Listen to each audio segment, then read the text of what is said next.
This program provides education, not advice. Sponsors pay a fee for endorsements and interviews. See the truthayf.com disclosure page for details. This is where technology, innovation, and personal finance come together. This is the truth about your future with Rick Edelman. Brought to you by Global X ETFs, dedicated to providing investors with unexplored intelligent solutions, and by Invesco QQQ. Anyone can become an agent of innovation with Invesco QQQ. Invesco Distributors, Inc. It's Friday, May 5th, Cinco de Mayo. Coming up on today's show, a conversation with Cal Thomas, America's #1 syndicated columnist, on his new book, 50 Years of Reporting on America. Hey, I'm happy to tell you about a new program I just launched. It's the Certificate in Blockchain and Digital Assets for investors, consumers, and students. It's an online, self-paced course with a world-class faculty. Scott Stornetta, the co-inventor of blockchain technology, is on our faculty. So is Anders Bronworth from the Boston Fed and MIT. This course gives you the knowledge and the skills you need to understand blockchain and digital assets. It's just $249. You can learn all about it at dacfp.com, dacfp.com. The link is in today's show notes. And for sure, crypto is booming, and Tupperware is dying. Tupperware has announced that they may not be able to stay in business. Its stock is down 50%. Its bonds are trading 52 cents on the dollar. The company's sales fell 18% last year. It's kind of shocking, isn't it, for those of us who grew up with Tupperware? The company sells its products in 70 countries. The sales force, traditionally housewives, who pitch the products to friends at Tupperware parties. The company was founded back in 1946. Earl Tupper was a chemist, and he invented a plastic container that has an airtight lid. When the product was first introduced, Time magazine raved about it. House Beautiful marveled about it. But sales were initially low because Tupper was selling the product in stores. Women shopping in those stores didn't really quite get it. So Earl Tupper hired Brownie Wise. She started selling the products at hostess parties in the late 1940s. And she was able to have women hear that distinctive burping sound when you seal the lid. She flipped it upside down to prove that it didn't leak, and she even dropped it on the floor to prove that the product was unbreakable. And by 1951, Tupperware abandoned store sales, and Brownie Wise began running the sales force. 3 years later, she became the first woman to appear on the cover of Businessweek magazine. And she also made Tupperware a lifestyle brand. Women wanted help in the kitchen, but they also wanted careers. But back then, doors were locked. You know, you could be, if you were a woman, you could be a nurse, a teacher, a secretary. That was largely about it. But suddenly, women could have a new job as a career hosting Tupperware parties, and they could do it around their own schedules. Well, by the peak in 2007, there were 2 million people around the world, most of them women, selling Tupperware in 70 countries. The #1 sales country? Indonesia. But women today in most countries have so many other options for careers. Who needs to be a sales rep hosting parties on weeknights for commission? And it's not just the U.S. where women have so many other career options. Tupperware has been forced to close its operations in England and Ireland, the Netherlands, Israel, and New Zealand. And so they are once again selling their products in stores, but against massive competition. And so the company is facing bankruptcy and closure. It's the end of an era. One of the biggest brands for 75 years is about to be no more. And this is why you need to pay attention to your investments. What are the companies that you're investing in? You need to make sure your investments, your ETFs and mutual funds, your portfolios are filled with the businesses of the future and not the past. And that's why you now know why I talk about crypto. And in fact, this is also why I talk about Global X ETFs. They have 103 ETFs, and they are all highly specialized. Global X doesn't have any generic bond funds or money market funds. They don't have any S&P 500 index funds. Instead, Global X has a lineup that spans disruptive technology, equity income, commodities, digital assets, and a lot more. And they offer this not just with ETFs, but also separately managed accounts, SMAs, which are really popular with financial advisors, as well as private funds for accredited investors and institutional investments for endowments and pension funds. Global X ETFs is part of the Mirae Asset Financial Group, based in South Korea, 12,000 employees with nearly $500 billion in assets under management and 51 offices around the country. Global X ETFs include lithium and battery technology, robotics and AI, cybersecurity, fintech, genomics and biotechnology, social media, telemedicine, cannabis, clean water, wind energy, solar. And they offer investments in companies that are based in Greece, Norway, Germany, Argentina, Nigeria, China, Colombia, Pakistan, Portugal, and Vietnam. They've got funds investing in copper miners, uranium, silver, gold. And if you want to invest for income, they have 27 income funds, covered call ETFs, preferred stock ETFs, dividend ETFs. Global X even has 7 ETFs focused on minimizing risk. And one of my favorite themes, of course, is crypto. Global X has 2 crypto ETFs. I started today by telling you about the certificate in blockchain and digital assets for investors, consumers, and students. The Global X crypto ETFs are certainly worth looking at. You need to learn about all this. In the 1960s, your grandmother needed to learn about Tupperware. Today, in the 2020s, you need to learn about disruptive technologies, including crypto. Get all the knowledge you need from my certificate in blockchain and digital assets at dacfp.com. And learn more about Global X ETFs at globalxetfs.com and by talking with your financial advisor. The links to all of this in today's show notes. Coming up next on the program, Cal Thomas. Stay with us.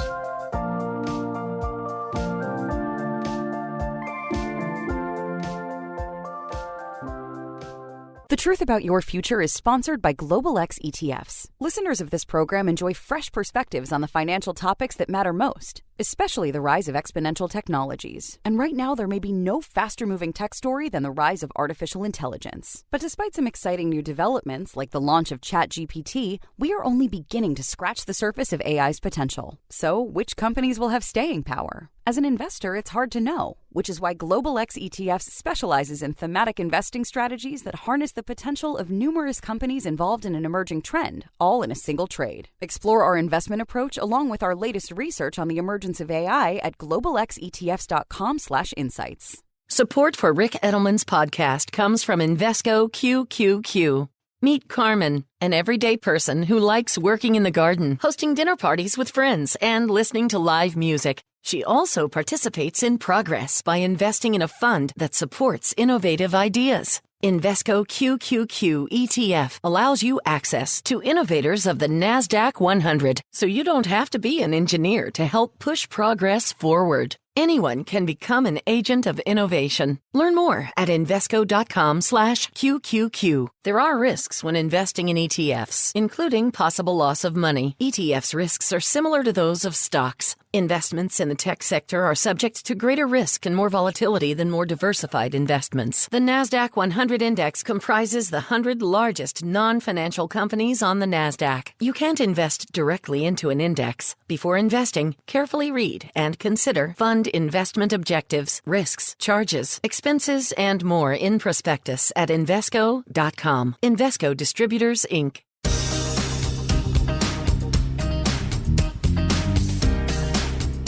You're listening to The Truth About Your Future. I'm very happy to bring on to this program one of the most popular syndicated columnists in the United States, Cal Thomas.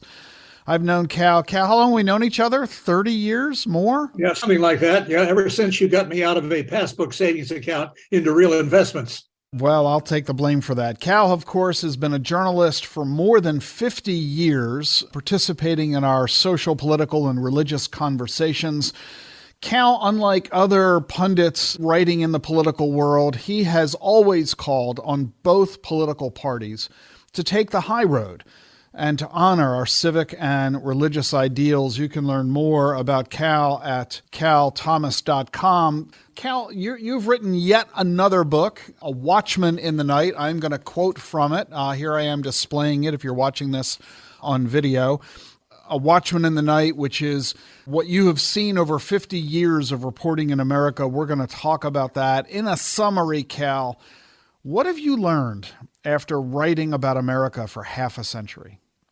I've learned, Rick, that human nature doesn't change. You can change hairstyles, clothing styles, modes of transportation. You can even change political leadership. And the one thing that never changes is human nature.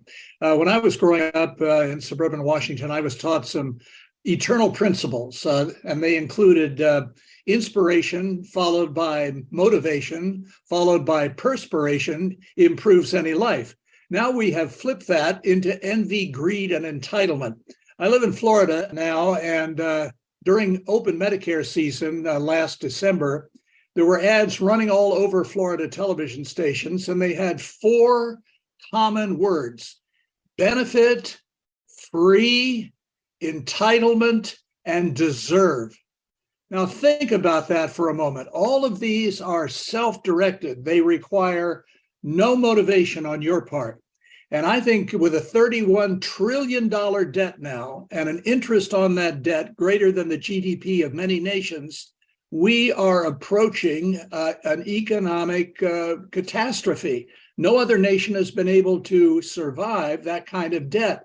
And it's not just debt. You know, I presume a certain standard that always works. There are economic standards, which you know about. There are moral standards.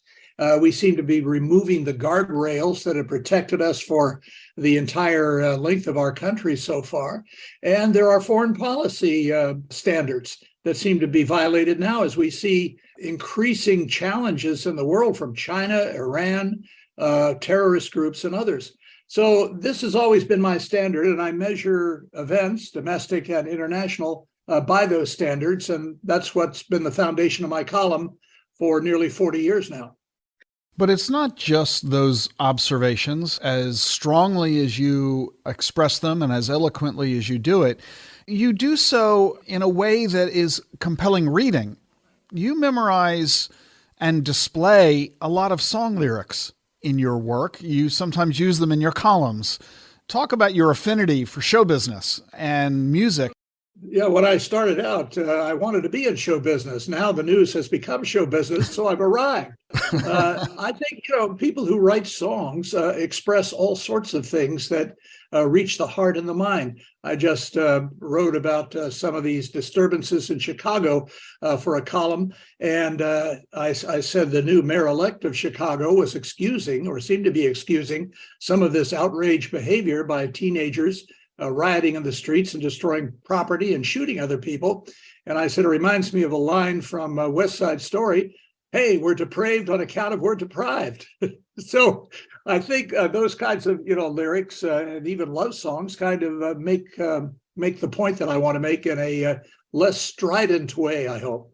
And some of the folks you love to quote are the people from show business who you've had an opportunity to meet. I mean, we've known each other for decades and we've gone to dinner many times, and you've regaled me with so many stories of the incredible celebrities you've had the opportunity to get to know. Well, most celebrities are basically have low self-esteem, and so when you praise them and quote from some of their work, you bring them into your orbit. I remember one time I had a show on Fox, and Olympia Dukakis was going to be my guest. She didn't really like Fox, but her nephew worked there. So for his sake, she would come in and do the interview.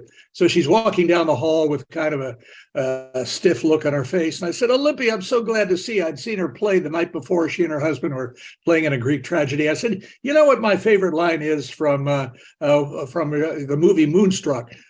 She said, what? I said, well, you're having dinner at another table, and then you move over to this guy who has just thrown a glass of water into one of his students' face, and he walks you home, and he says, "May I come in?" And you say no, and he says, "Why not?" And you say, "Because I'm a married woman and I know who I am." Well, right then she starts laughing and was a tremendous guest.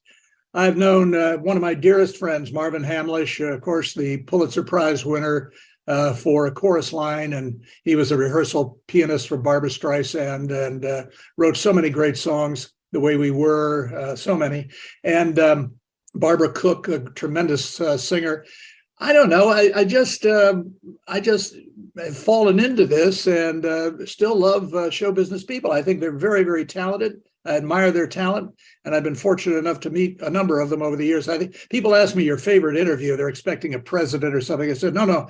My favorite interview was Julie Andrews. I stalked her for 40 years before she finally gave in to an interview, and you can still see it on YouTube. And she is probably my favorite as well, having grown up with, of course, everybody's favorite movie, Mary Poppins. And yet you have a photo in the book of you and Roy Rogers and Dale Evans. I met them on the eve of their 50th wedding anniversary in 1999. They both had some health issues.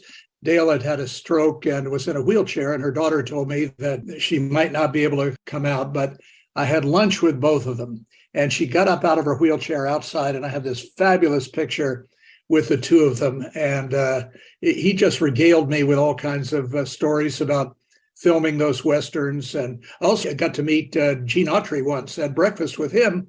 And I said, let me ask you about whose idea was it to put those guns on the bridle of Champion, your horse? Well, he said, boy, here's a fan. He really knows me. So he's telling me, I said, by the way, whatever happened to Champion? And he said, well, when Champion died, I called Roy Rogers and asked him what he had done with Trigger when he died. And he said, well, I stuffed him and put him in my museum. He said, right. How much did it cost? And he told him, he said, hell no, bury the SOB. Well, he was owner of the LA Angels. He had diamonds on his sunglasses. The guy was not on food stamps. And it's that element, Cal, that I find that makes you really very different from others who write in the political space. You humanize these stories and examples, and you make us all remember, as you said, at the end of the day, it all comes down to human nature. You've got a lot of liberal friends. Let's face it, you're one of the most conservative columnists in the field, but you've got a lot of liberal friends. And in a day when liberals and conservatives are pretty much at each other's throats with an unbelievable name calling, rather than standing side by side, just aligning exclusively on the conservative element, you recognize we're all fellow Americans. How did you do that? How do you manage to acknowledge that the other guys aren't evil just because they're the other guys? Well, I think you have to get to know people. We're all members of tribes now, and we're defined by labels. And so many people don't get to know other people from another political worldview. They don't know about their families, their struggles, how they came to their point of view. Bob Beckel, the late Bob Beckel, one of my dearest friends, and I wrote a column for USA Today for 10 years called Common Ground. And we wrote a book by the same title. Bob used to say, I've now written more books than I've read. And we'd go out on the lecture circuit, and we would kind of debate, and we'd say, well, that's a good point. I think I could agree with that. And he would say the same to me. And then at the end, I would say, no, Bob is not on the other side. Can we get rid of the other side business? Bob is my friend, my fellow American. Both our dads were in World War II. They weren't fighting for or against Franklin Roosevelt. They were fighting to maintain an American ideal. America has always been an idea in search of the ideal. And then we'd hug each other and people would be crying and all that kind of stuff. But this is how I became friends with Ted Kennedy. I never denounced him. I would, critique some of his policies, but I would never denounce him. Now we're into a period where if you don't like somebody's political view, they're evil, they're destroying America, the name calling. Trump has taken this to a new low level, I'm sorry to say. And DeSantis is getting into it, and it's just not productive. It doesn't produce results. It may produce votes among some people, but it doesn't solve any problems. And if you have that attitude to a fellow American, then I think you can reach their heart and soul a lot better than denouncing them. And I think this is why, because of everything you've just said, there are liberals and Democrats, as well as conservatives, endorsing your new book, A Watchman in the Night. Normally, you have only Republicans endorsing Republican-written books and Democrats endorsing Democrat-written books, but you cross the aisle. And it's that crossing of the aisle that used to be so much more common than today. I remember a story you shared with me that I'd like you to repeat here for everybody's benefit.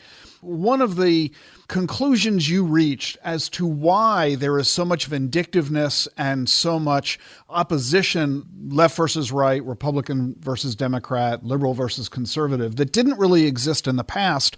And the story you shared with me was the fact that the reason there wasn't as much divisiveness in the past is because they knew each other. Whereas today, Republicans and Democrats in Congress don't know each other because they don't socialize the way they used to.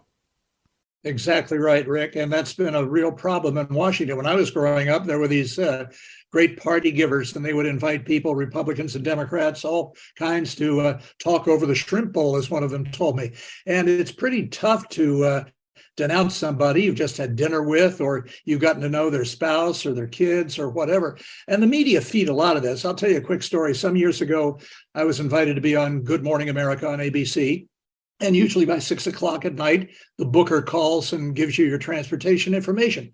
I hadn't been called that particular night. And so I called her and I said, hey, what gives? She said, oh, I'm glad you called back. We've decided to go with somebody else. I said, why is that? She said, well, we wanted somebody a little edgier. So the media feed this kind of thing. They say they want compromise. They say they want civility, but they have on the bomb throwers from each side. And so you hear things like, you're ruining America. No, you're ruining America. Well, you're a secular humanist commie. Well, you're a right-wing Bible-thumping bigot. And the host says, and we'll be back with more civil discussion after these messages. It's just not real life. It's not how real people live their lives. It's sort of like wrestling. It's fake, but people go out and see it anyway. You know, I used to be on CNN pretty often, and shortly after Donald Trump won the presidency, I was scheduled to go on the air on a given news story. Whenever there's a financial story, I would often be called. And I was scheduled to be on the air, and the producer called me a day before the show, as usual, to talk about the upcoming bit and what we're going to talk about and so on. And in this particular case, the producer said, and tell me the angle of this story regarding President Trump. And I said, there is no angle. This is a financial story. This is about what's going on in the marketplace. It's got nothing to do with President Trump. I mean, he hasn't said anything on it. There's no policy issue. There's no connection between this story and Donald Trump. And the producer said, then we can't have you on the air, because if it doesn't involve Donald Trump, we aren't covering it. And I've had that kind of experience very often. I don't mean to solely cite CNN, but in great many areas, as you're describing, if it isn't creating a turmoil or a conflict, which is often rooted in politics, we don't want to cover it because that's not news. I remember similarly during the O.J. Simpson trial, which was riveting the nation, I was giving a speech at the National Association of Broadcasters, and that week was the week that the jury verdict was going to come in. And we were hanging around off stage, and I was talking with a bunch of radio talk show hosts, and they were all commiserating, talking about the fact that the trial was about to come to an end. And I made the comment, thank goodness, I'm just so fed up with the O.J. Simpson trial. That's the only news there's been in America for the last 18 months. It'll be so good to get back to normal news. And they all told me I was crazy because their ratings had gone through the roof. And they were lamenting the end of the trial because it meant the end of a news cycle. Yeah, well, this is what the whole Dominion versus Fox News trial is about, and memos that were discovered during discovery that the CEO of Fox said we can't report the truth, basically, because we're going to lose so many viewers and lose ratings, and that means lose money. And that's where we are in so much of the media today. There's a talk show host friend of mine who says the greatest power the media have is the power to ignore the stuff they don't cover. They don't cover civility. They don't cover common ground. They don't cover people reaching out across the aisle. I wrote a column recently about a speech Ronald Reagan made in 1986 at Boston College honoring Tip O'Neill, then the Speaker of the House, liberal Democrat from Massachusetts.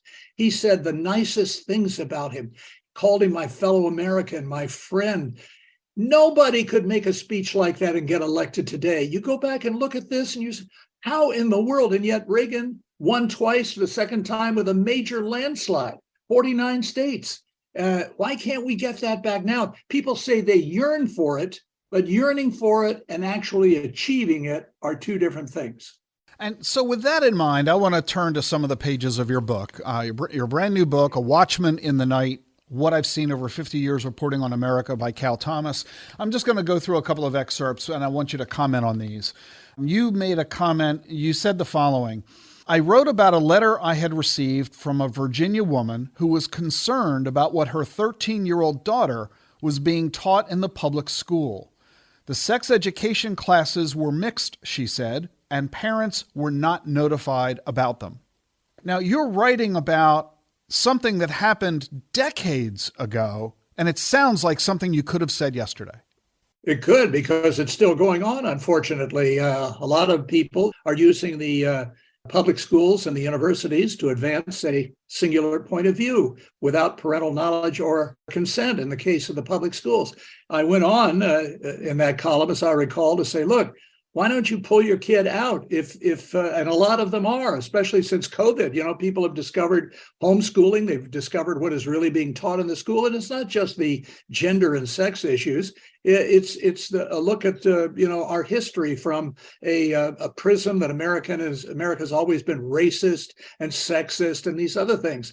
So I think, we don't send our military to Russia or China to be trained. We train them in America with American weapons and American strategy and American values. But too many people send their kids, in my view, into schools which are antithetical to their beliefs and wonder why they come out believing something different than when they went in.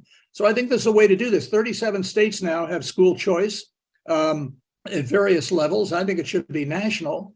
It's kind of ironic to me that some of my friends on the left who are pro-choice when it comes to abortion are anti-choice when it comes to education for those fortunate enough to have been born. So I think you can't have it both ways. If choice is good for one, why not for the other?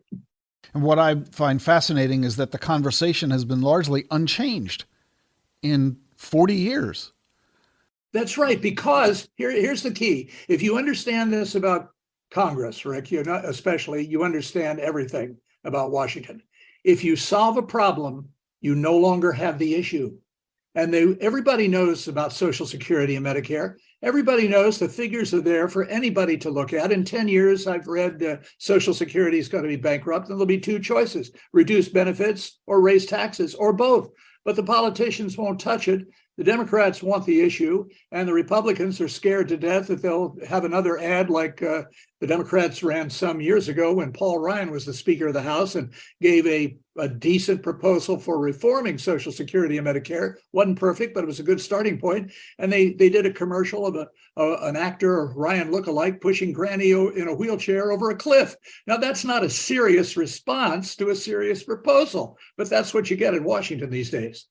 What I find so fascinating about your book, Cal, is that it is not only a walk down memory lane. You begin each chapter, each year, with what was going on, what were the major news stories of the era, and it's just such a walk down memory lane, but you provide a context to it as well with your commentary about those news events. And I can't help but contrast what you were saying then to where we are today. Let me share an excerpt from what you said regarding 1993. You said, I attended a gathering in Washington of successful Black Americans called Black Expo USA. I wrote a lament that the media coverage so often focused on young Black criminals and Black victims of crime. It appeared I was the only journalist who showed up at the event. There was nothing on the evening news. This, I said, was its own type of racism. Yeah, this was a meeting in Washington of Black entrepreneurs, successful men and women who had businesses they had started on their own or picked up as an inheritance from their parents. They were well-dressed, or as Joe Biden said about Obama, they were clean and articulate. That was a little humor there. Don't write me and then call me a racist, please. And it was an amazing thing. But as I said, there was no media coverage. And I said in that column, apparently the media care more about dead Blacks in the streets than successful Blacks on their feet. Nice little turn of phrase there. And it's terrible. And it is a known form of racism. As a matter of fact, I called a meeting of the general managers of the local Washington, D.C. stations. And I said, look, I'm a native of this town. I was born here. I grew up here. I'm old enough to remember when segregation still existed in Washington, D.C., okay? You have a responsibility to promote some positive stories about Black people. All you do is cover stories about guns and violence and poverty and deaths in the street and all that. That's not a complete profile. I'm not saying you shouldn't cover those stories, but you need to balance it with something else. This is one of the reasons people in the Washington suburbs and now other places now have gated communities and have firearms and all these other things because they're living in fear. A lot of this is promoted in the media. And that, it seems to be something that is a trend that has been persisting for a very long time. And you mentioned that it is largely down to human nature, but I have to remain hopeful that we can break this chain somehow, some way. Well, I think it starts with each of us. You mentioned a minute ago about the people who endorsed my book. One of my new great friends is Henry Louis Gates, Jr. of Harvard. Skip Gates has done these tremendous series on PBS on African-American lives. And one of the things he did, he does these DNA tests to help trace the slave ancestors of a particular individual. And so he decided to do a DNA test on himself. And he found that he was 60% Irish. I said, Skip, you don't look Irish. He's Black. And this is the whole thing. We're all mixed up in the great gene pool of life. There may be purebred dogs, but there are no purebred humans. So to hate somebody else for their race, for their faith, for their politics, is really hating yourself. It's non-productive. It's anti-productive. So I was happy to have his wonderful endorsement. And then on the other side, I got Pat Sajak of Wheel of Fortune. Now, you can't get better than those two. That's Cal Thomas, who has just written his newest book, A Watchman in the Night, What I've Seen Over 50 Years Reporting on America. It's always great to spend time with you, my friend. Thanks for being with us. Thank you, Rick. Love to Gene. Every Friday here on the program, I would present to you Jean's segment. Jean has her own website. Yeah, selfcarewithjean.com. The link is in the show notes. That's where you'll find Jean's weekly segment. This week, Jean's word of the week is smile. I encourage you to go over to her website, selfcarewithjean.com. You'll get all her content, including her podcast this week, along with her blog posts and some exclusive offerings too. You can even ask Jean your questions on self-care at Ask Jean at her website, selfcarewithjean.com. Jean's really passionate about sharing her knowledge and insights with you on self-care, mindfulness, overall wellness. I know she wants to hear from you. And you can sign up for her free email updates and subscribe to her on her own social media channels. This podcast is almost over. Head over there right now. The link is in the show notes.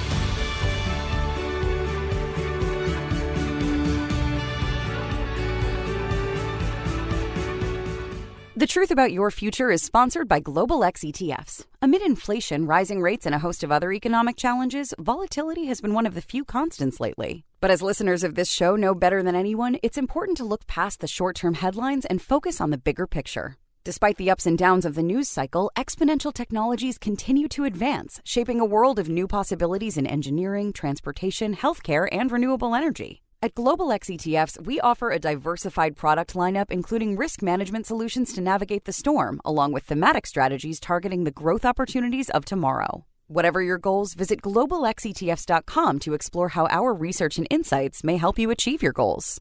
Did you know Schwab offers a satisfaction guarantee? If for any reason you're not completely satisfied, Schwab will refund your fee or commission and work with you to make things right. You won't find that kind of promise everywhere, but you will find it at Schwab. It's just another way that they put clients' interest at the heart of everything they do. Learn what's included and how it works at schwab.com/satisfaction. That's schwab.com/satisfaction. If you like what you're hearing on this podcast, leave a review for The Truth About Your Future on Apple. I read all the reviews, and I might share yours on the air. You'll also be helping others discover the show, and I'll appreciate it. Have a great weekend. I'll see you Monday.